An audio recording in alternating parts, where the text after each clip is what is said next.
Good afternoon, everyone, from Freeville, New York, where it's 8 degrees and snowing. But that's not going to keep us from Saddle Road Press's 14th First Sunday reading, this time featuring Ruth Thompson and Phil Terman. I'm Don Mitchell, Saddle Road Press's design and production guy.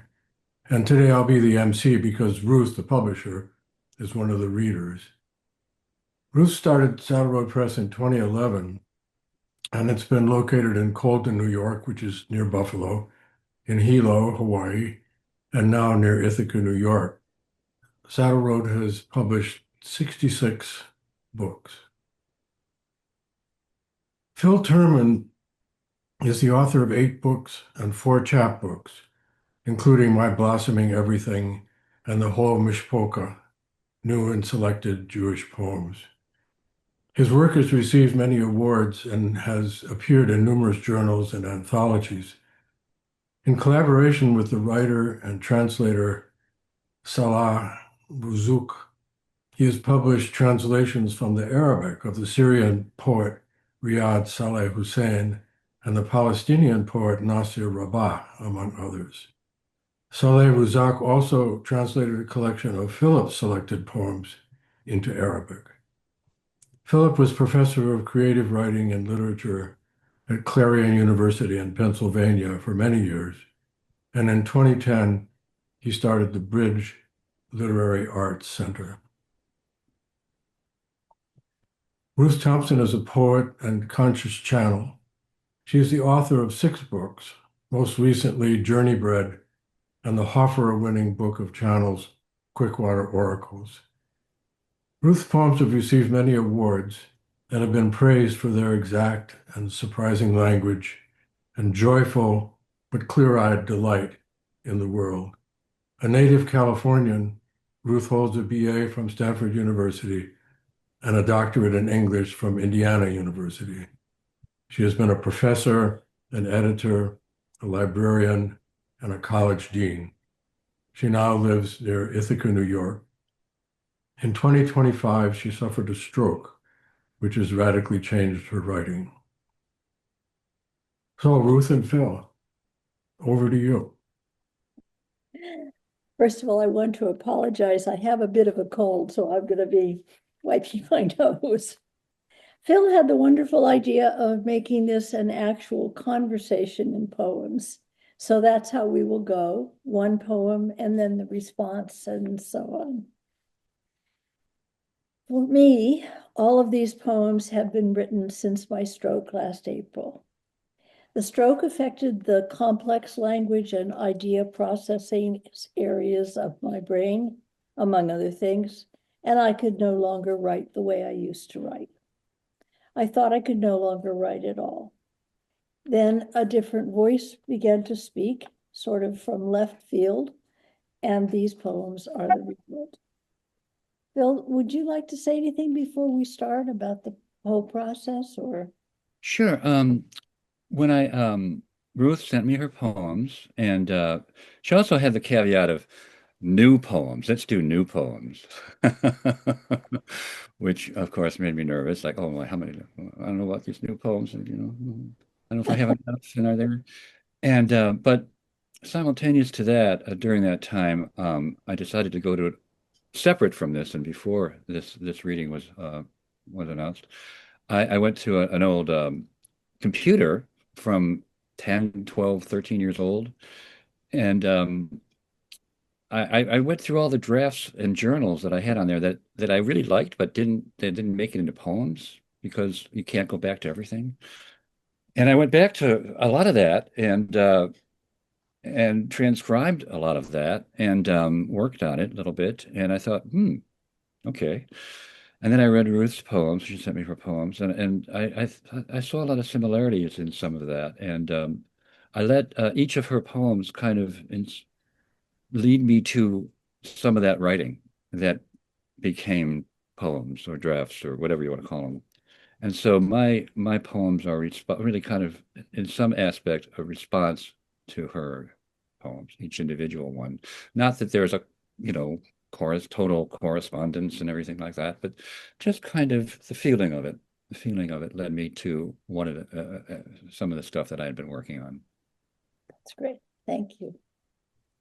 So that's where the word conversation came in. Close the door of the house. Close the door of the house of things that are forgotten. Let them rest in peace. What has left its mark has left its mark. What remains is detritus. What has left its mark has left its mark. You are a house of tattoos. You are a gulf of wept salt water.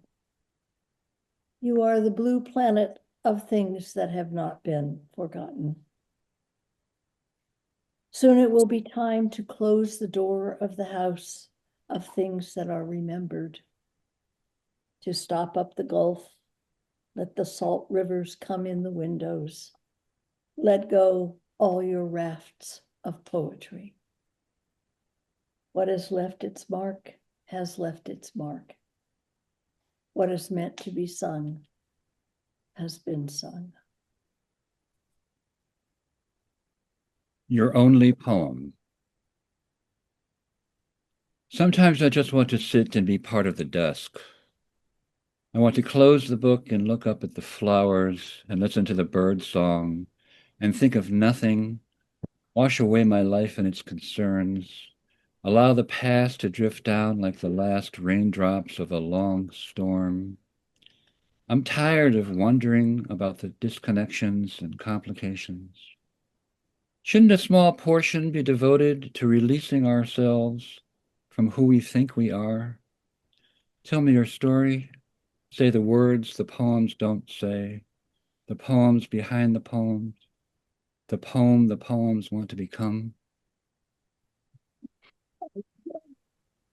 I love allow the past to drift down like the last raindrops of a long storm. That's lovely. Well, when your line, let go all the rafts of poetry, I think.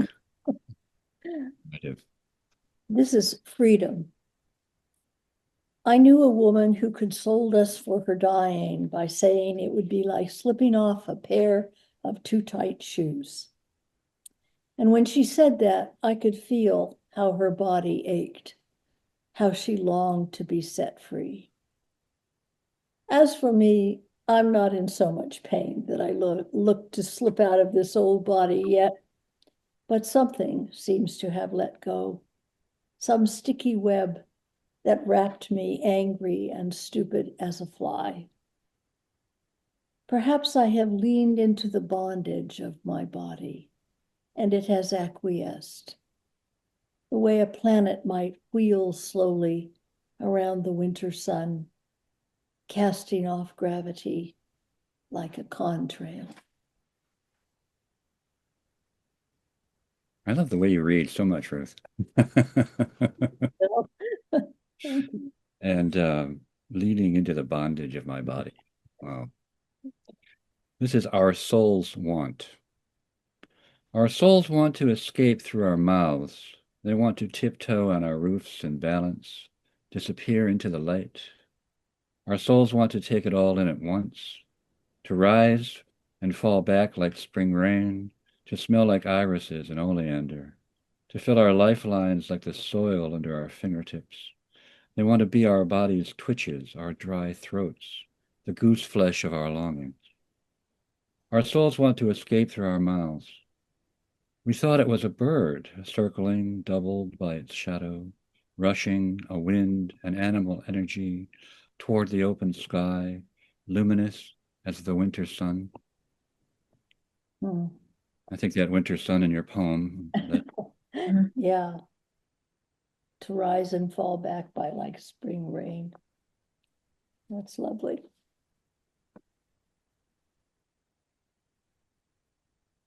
Fold the three black crows. Fold the three black crows into the autumn field. Fold the steel winter trees heavy with snow. Fold the violet mornings and the mists. Fold the full moon along the rim of the hill and the laughter of blue jays. Now fold your right hand in your left hand and your left hand in your right. Come down the stairs. Sleep in a strange place. You have a pocket full of almost and no time left. That pocket full of almost gets me every time. I just want to put that on our pocket full of. Where it came from, yeah. I just love that. So the crows. Um, so I had a draft of the crows, and it was actually a poem in my in the Saddle Road book. So this is wasn't one of those Yeah. earlier notebook things that I was working on. It's called Crows, after her three black crows. At dusk, I walk across the road and beyond the church, the cemetery's fallen leaves, the mowed field corn, until I get to the edge of the woods and step a little into the woods. Though I can't locate them, I hear the shrinking choir of the crows. I first found out about death at Camp Wise after a ghostly bedtime story. I couldn't fall asleep, thinking about this new thing, this nothing, myself ending, and everyone I knew becoming no one, and I began to sob, quietly, afraid to waken the others.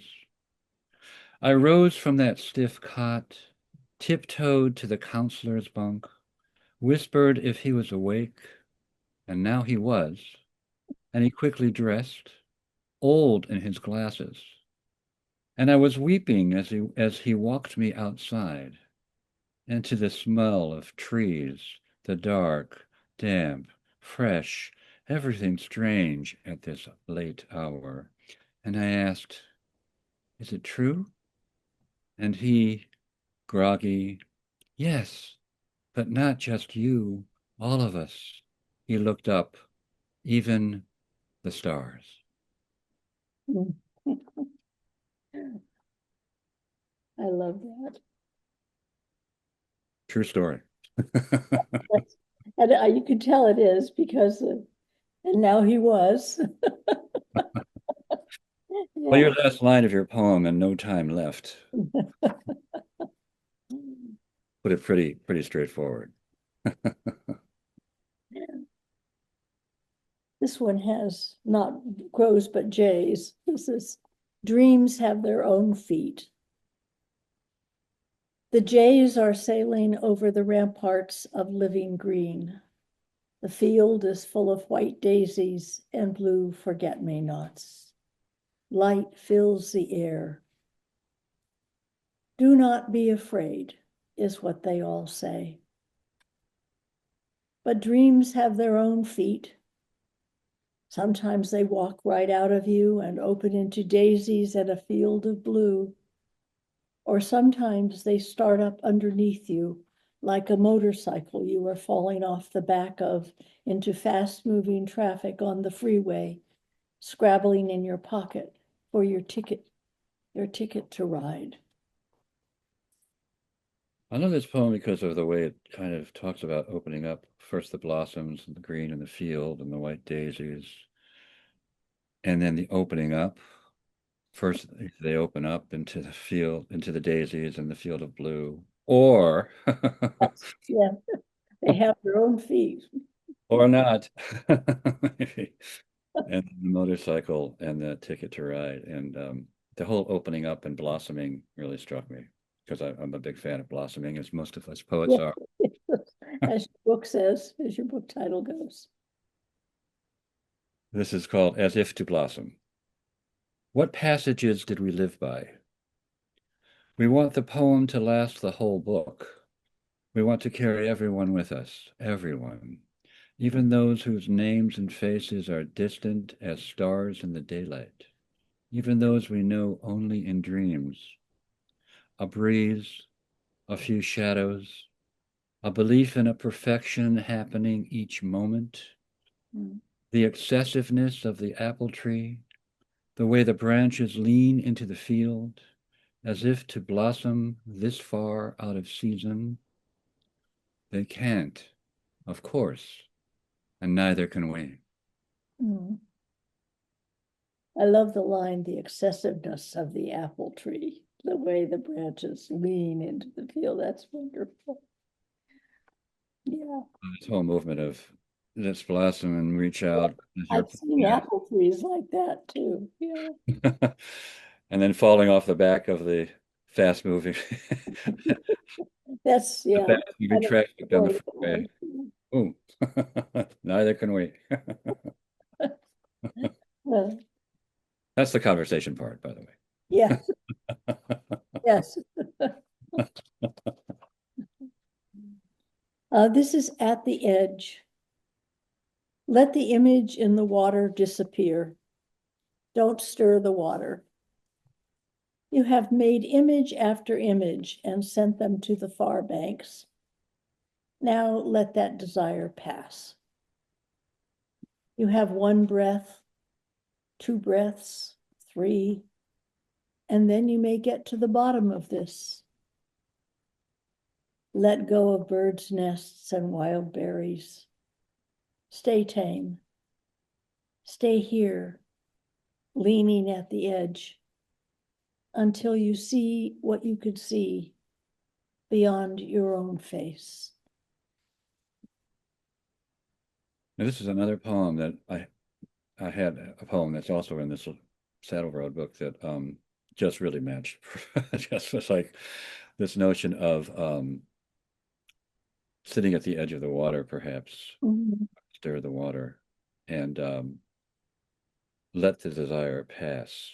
This notion of giving, letting go, letting go.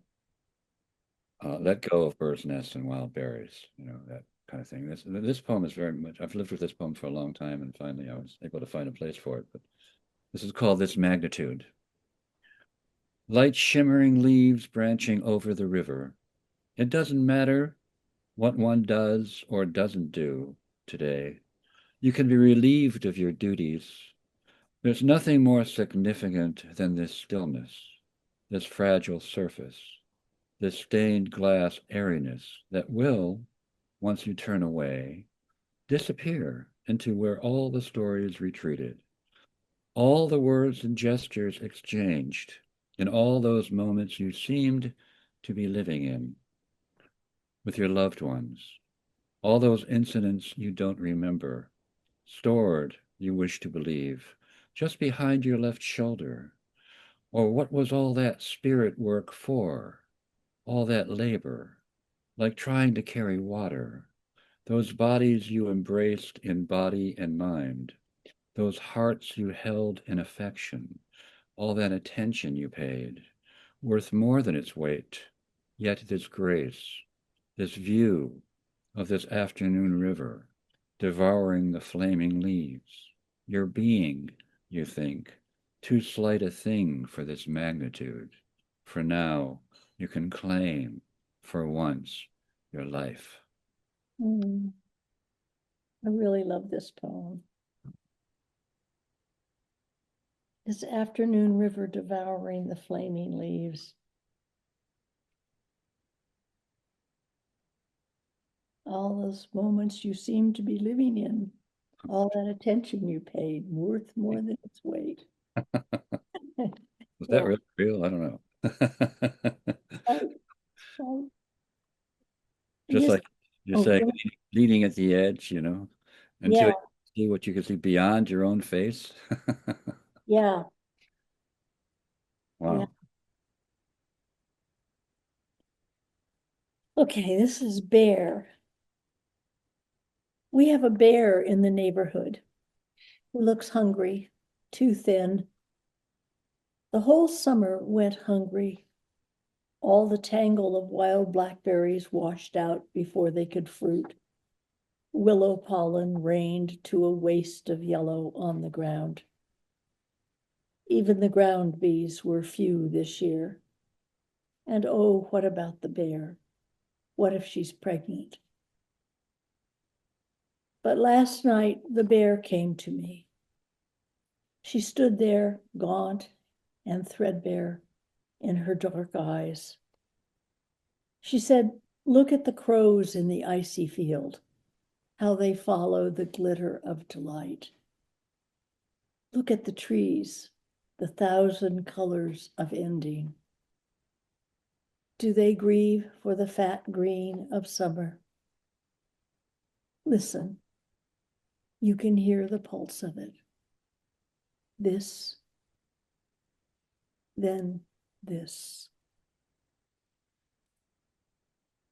Another, you have this amazing thing for these incredible phrases like the thousand colors of ending. Is that a is that a book title or what? It might be. So many book titles in here. It's incredible. But this notion of looking at the bear, um, she stood there, gaunt and threadbare, and the bear stood there in her dark eyes in that moment, and and the bear speaking that animate, the relationship, the connection with this animal, this being, spirit, Yeah. enemy of this thing I've been working on with this deer living in Western Pennsylvania. Yeah. We do have bears once in a while, but this was a deer. It's called Of Heartbreak and Flight. Late October, dusk slowly settling above the pond, the trees emerging among the ripples. This moment that once was nowhere we could imagine, like the future we couldn't predict, no matter how much wisdom we attempted to accumulate, no matter how often we tried and failed to capture how the water holds the drifting clouds, how the silence carries the wind's rhythm, how that fawn all at once appeared out of the white pines, feeding in the field. Is she the one who, at dawn, you and your dog caught following a buck and a doe, soaring across the Henry's farm, bounding over the barbed wire fence? The fawn halted, stood, stock still, stunned, nose poking through the gaps. Can this be her, searching into the distance? There's nothing you can do to save her.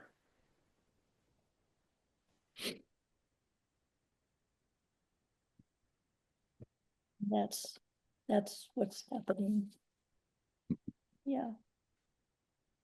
Not sure what happened to that doe, but I felt bad for her. Yeah. Yeah. Following the parents, we think, and the parents, well, doe Yeah. just. Yeah. Yeah. I think there was that sense of solitude at the end of your poem. Do they grieve for the fat green of summer? And then you can hear the pulse of it. This, and they just maybe that otherworldliness, that moment, and at the Well, same yeah, and the not being able to do anything. not We're at the time where we can't do anything. yeah, that moment of Yeah. Mm. Okay, this is bee talk. This is bee. I talk with bees a lot. Bee talk. Take off the faceplate. Sit down and breathe. Leave the narrow rooms of goodness and righteousness and being good enough and being enough or not enough. You are not a measuring cup. If you wish to be free of the plow, you must become a weed. Each day, come into the tree of yourself. Enter the humming. Right this minute, the world is being sung into being. well, I think everybody knows what might have inspired that. The world is being sung into being. Wow. And enter the humming. Yeah, I feel I love the well, bees are singing the world into being. don't you all just love that? Enter the humming. Don't we all just want to do that? So I have singing myself into being, and I just It wasn't a conscious pun to use the word being. Oh, Being is in that being, singing myself into being. And your last line is being sung into being. So yeah, that was certainly part of that. I've been meticulously copying down the notebook of my despair. I forgot how many words it took. In trying to write my way out of it, I was, no surprise, writing more deeply into it. I took a hard look at myself and wanted to condemn it. Each day a thinning, a lessening of myself until I would wear myself down into nothing. So I erased myself to sing myself back into being. mm. Well, I think we've all experienced that. Yeah, a thinning, a lessening of myself. Mm. It's good I didn't end with wear myself down into nothing and then stop. No, no. Okay, this is emptiness. I knew I was having a stroke because I couldn't remember my passwords.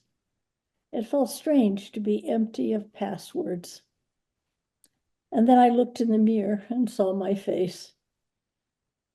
It's not ordinary forgetfulness. It's like there are places in the brain that are just discontinued. You can't get there from here. But I think that once the lacework of spaces grows together, once it's all been emptied out, the distressing part will be over. The watching it happen, I mean. Because emptiness has always felt secretly desirable to me. When I whisper the word, it feels as though some weight has dropped from my shoulders. Empty. Ah. And if then the emptiness were filled again with meaning, it would not be by my doing. I could look forward to that. Once again, you have a way of these last lines, Ruth. Amazing last line. Everybody says it's the hardest to do, and that's where you land on these poems. I look forward to that. Wow. After all that, I could look forward to that. So for some reason, there might be a little humor in this poem. The wonderful one. Ruth's notion of not remembering the passwords and the forgetfulness can't help but remind me of my mother who had dementia. And I was the one who had to uh, kind of talk to her about her memory. And so you get to know my mother a little bit through this poem. It's called Blintzes and White Fish. Has anybody had blintzes and white fish? Oh, yeah. Maybe not together. Porky and Lenny is Charlene Fix.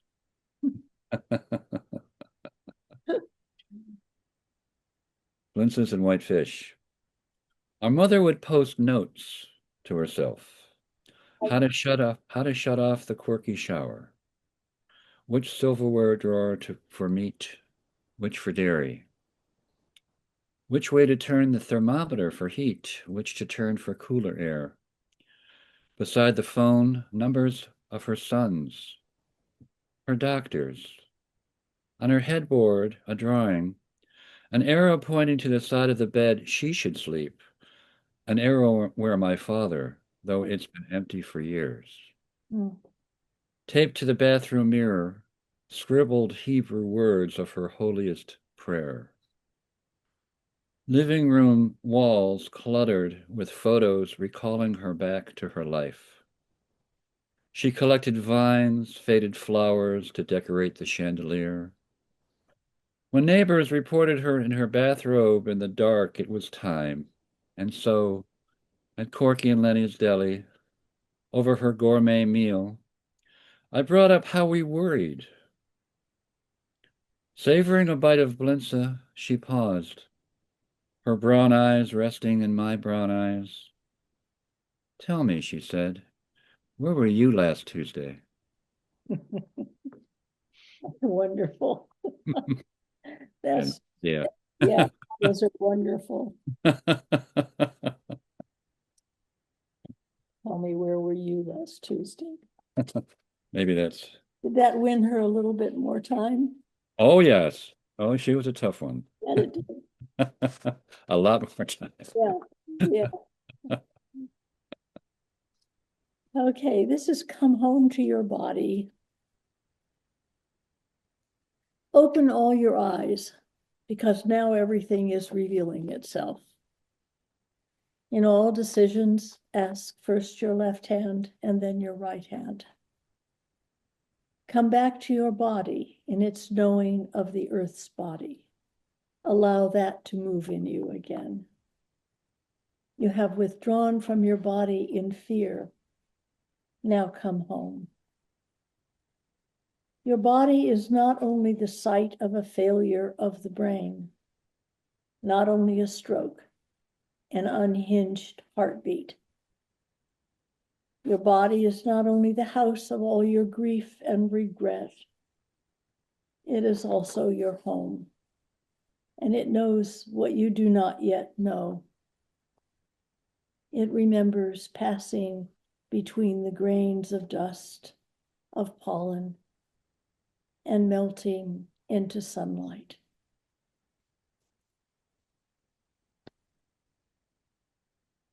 I think what got me was that, but the body is your home and knows what you do not know.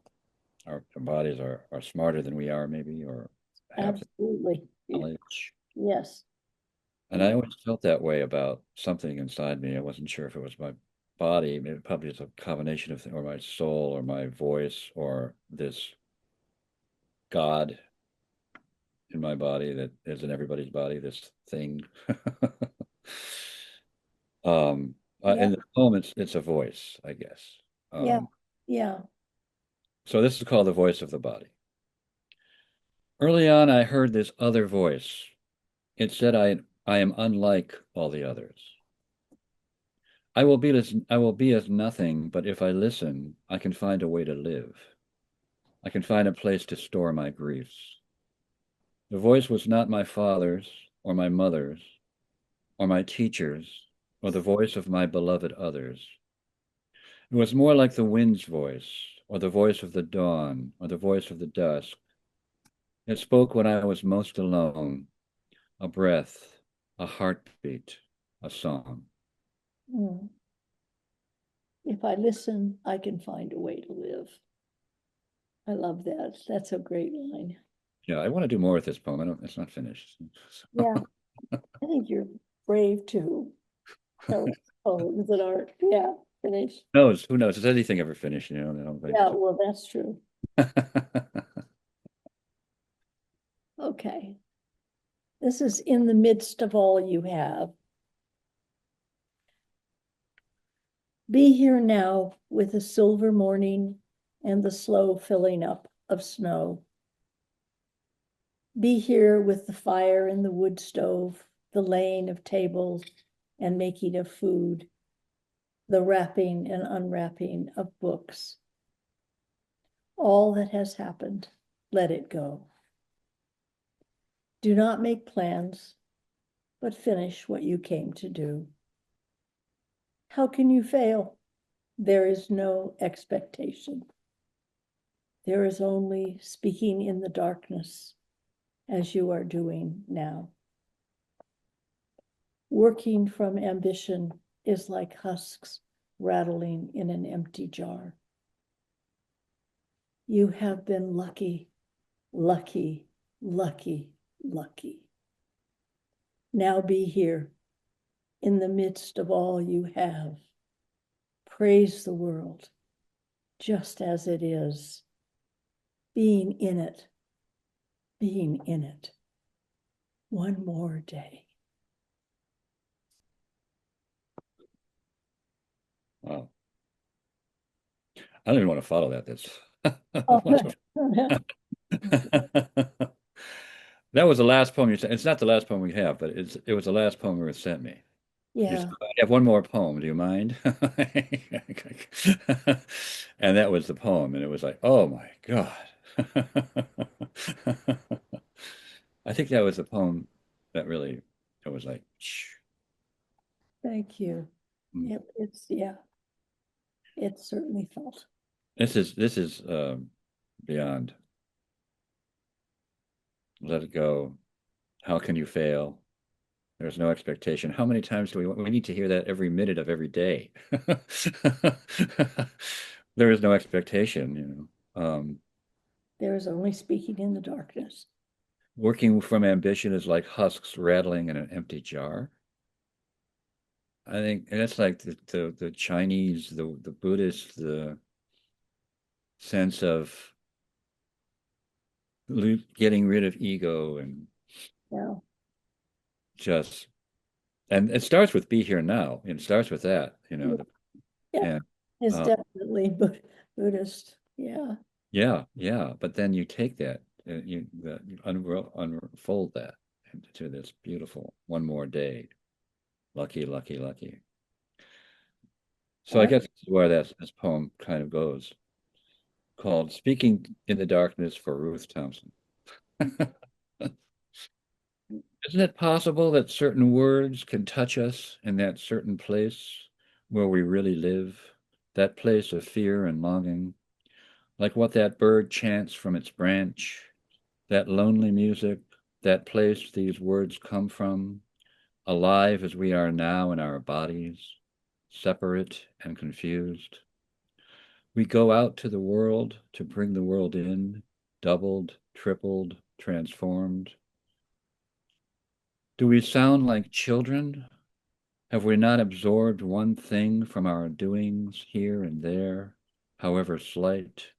Have we not learned to be cautious, circumspect, to conceal our enthusiasms? Have we not been admonished enough? Will we always display this exuberance, this fatal desire for what's at hand, this apple tree, this blue jay ravishing the suet? mm, I love that last stanza. Into the well, that one more day, ravishing the suet. This is Yeah, yeah, and the Blue Jays do know. Yeah, they do. yeah, They piss off other birds, but they get admonished a lot. yeah. Yes, exactly. Yes, But they're there. They're still. yeah, and I'm honored to have this poem for me. I really love it. Thank you. Okay, my last poem is Turning to Light. I guess from a distance, like another galaxy, you could say I'm nothing but a cloud of particles. And now, as I near the end, it seems there's more and more space between the particles, lots of emptiness. The truth is, I'm falling apart, though I keep trying to recohere, to strap myself together again with muscle and connective tissue, fill myself with élan vital. And that's light too, I think, the deep gold of low, late afternoon sun. Yet, willy-nilly, I am cooling, expanding, atoms drawing farther apart. It's not through the cracks now that the light gets in, but the whole shebang. And no matter that I want more time, more heat, more singing before the end. I am turning to light the way a cloud of starlings suddenly flares into sky. Hmm.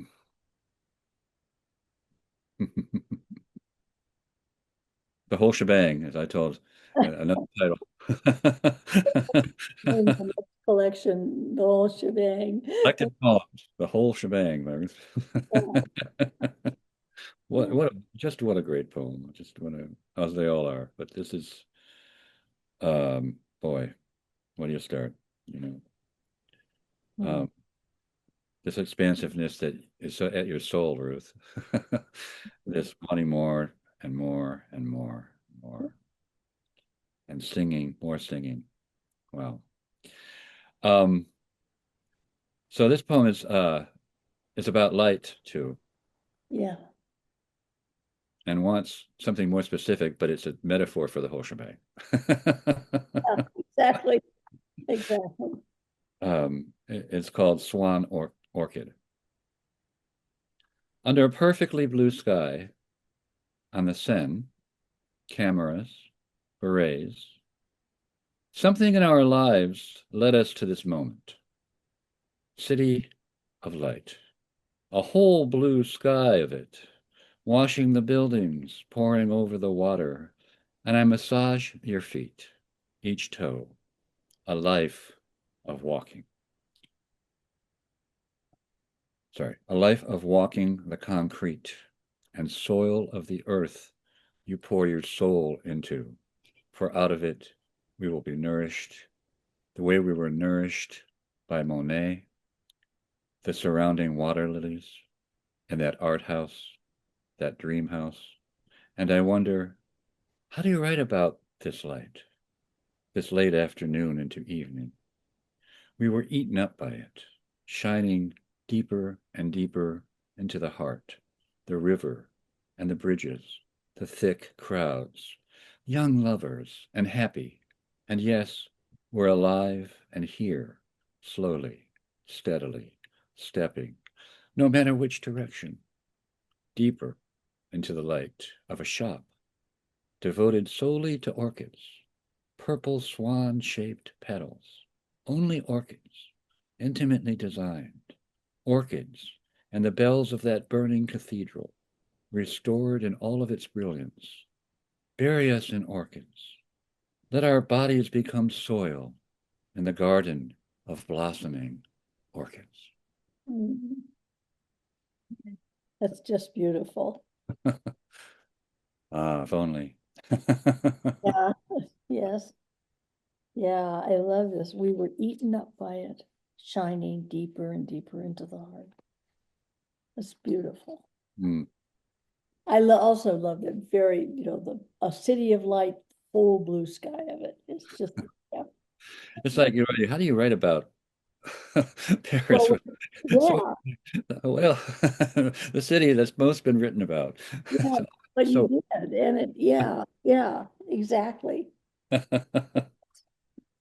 Well, this has been wonderful. I don't know if anybody has any um things that wait, let me see if I can find the chat. There. Does anybody have questions or anything that you'd like to say? Actually, I can't see you, so just speak up. I have something to say. Good, hi. Hi, oh my God, that was so touching. And two things strike me the most. One is the crepuscular aspect of all those poems, that they're about a transition in a day, and could be dusk, could be dawn, and the sort of the liminal or transitional aspect of all those poems, are kind of looking back but looking ahead. And what's ahead is the big question, it seems. And also that they're extremely elegiac, and they remind me of Thomas Gray's cattle lowing to the skies. That beautiful, beautiful moment in Elegy in is it a country churchyard, something like that, where the cattle come home. Yeah. And the thing that puts me on the edge of tears about them is they're testaments to poets' lives, to two individual poets' lives. But for me, they're also about a generation as well. Like to me, you're both speaking for a generation, and whatever we're going through right now in the world, um, it's hard not to look back elegically or with a kind of lament about what was and wonder about what in the world is coming ahead. So Yes. you're speaking for yourselves, but to me, there's just so much bigger than that Thank, about our historical moment. thank you. Yeah. yeah, elegy is the word for it, I think, Don. Thank you for Yes, naming that. they are. Yeah, definitely. Yet there's also that longing for life and for a desire love and loss kind of thing, elegy and lament, but also sort of a praise, a celebration. There's some celebratory things happening, but Yeah. I think that obviously you know that, and they can't be without each other. Clearly, Right. the deeper the one, the deeper the other. Yeah. Yes, as the bear says, look at the crows, how they follow the glitter of delight. Oh boy, well, love that. Yeah. And that whole sense about, the poem about I love bringing that counselor into the poem because, oh no, you're not the only one. This is the stars too. All that me. Yeah, that And was, yeah, yeah, that was good. Yeah. we're in that world, Don, as you said. It's a frightening place, but that's why we need our poets and we need poetry and we need beauty and celebration and gatherings such as this. And I want to thank Ruth and Don for all you do. Yeah. Gather us together like those cows. Oh, well, thank you. I mean, I really appreciated this chance to read with you. Yeah. Oh, oh yeah. Yeah. Yeah. Beyond that, thank you. It's an honor. Your poems are just Does anybody else have any questions or anything that you'd like to say or? Well, I just wanted to send greetings from Santa Cruz, California, where speaking of light and delight, it's 67 degrees here. And I think I needed this reading today. I'm really grateful for it. I'm hoping it'll be recorded because Will be, yes, my yeah. wife is away at a weekend Buddhist retreat on death and dying. And I had spoken to her about Ruth, your new poems coming out after a stroke. And I was so amazed by them. I know that she'll be touched by them. Oh, good. And Yes. Philip, I got to say that just the so much of what I appreciated was not only your poems going back and forth, but just the right amount of dialogue and conversation. I felt like I was really a part of oh great. something very special today. So thanks. Thank you. Thank you. And Ruth, I wonder if your poems are available anywhere yet. Not, I think a couple of them were published in an Irish, online Irish, in an Irish journal, which I can send you, Molly. But no, but I'm hoping that there will be enough of them to make another collection, probably a last collection. So yes, I think they're treasures. Mhm. Me no, too. no doubt they are. thank you. Yeah. Anybody else? How long were you working on them, Ruth? Well, these were kind of I didn't start writing really until summer. I think I sort of, yeah. And but these I usually used to work on poems a really long time. I, you know, and these are sort of, they sort of came out of left field the way they came. I mean, a little bit of something, but not much, you know. They're not the voice that I always spoke with. So it's kind of getting used to trusting that is important, you know. Yeah, I think it's interesting that you found this pathway, this space that I think is equally, as Molly said, a treasure and equally artistic and creative than your other work. But it's so interesting to me that you found that space, after the stroke, then in a medical way, but also in you, there's this spiritual way that you wanted to connect, and Yeah. you found it. It's just allowing, but it is, Yeah. and I do Yeah. channel, you know, so All that right. is analogous. It's not, you know, so that Mhm. allowing isn't that, yeah. Right. It's almost like, I love that poem where you refer to giving up the bondage of the body, which seems to me that could introduce so many of these poems. And in doing that, it's like you accessed something that was clear and direct and unlabored. And I can feel that in all the poems, but I think it goes with what you just said, that these have come more easily. And it's almost like you've cleared the air for them to come to you. I think that's kind of it. And I mean, I shouldn't be talking about all myself here. I mean, Phil's, you know, your poems are beautiful. You know, so, but yes, I feel these unnerved me at first because they are so simple, you know, and they just sort of like Yeah, well, straightforward, maybe they simple. arrived without anything in between, you know. I Yeah, mean, not yeah. And so learning to trust right. that and not mess with them too much. It's That's a right. kind of lesson for me, you That's know? a good lesson for all Yeah. of I us. think the reason we're responding so much is that it's so brave that you even wrote about this, because as we get older and have little things go wrong with us, we want to hide them.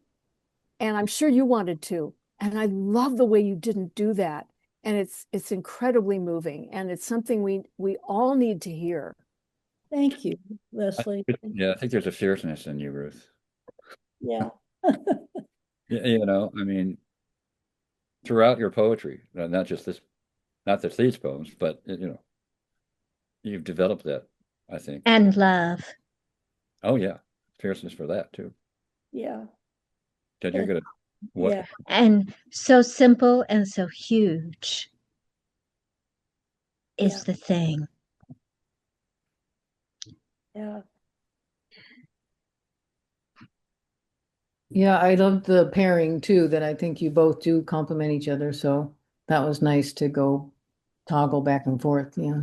We've written back and forth and revised back and forth for a long time. So it's been such a pleasure to read together. Yeah.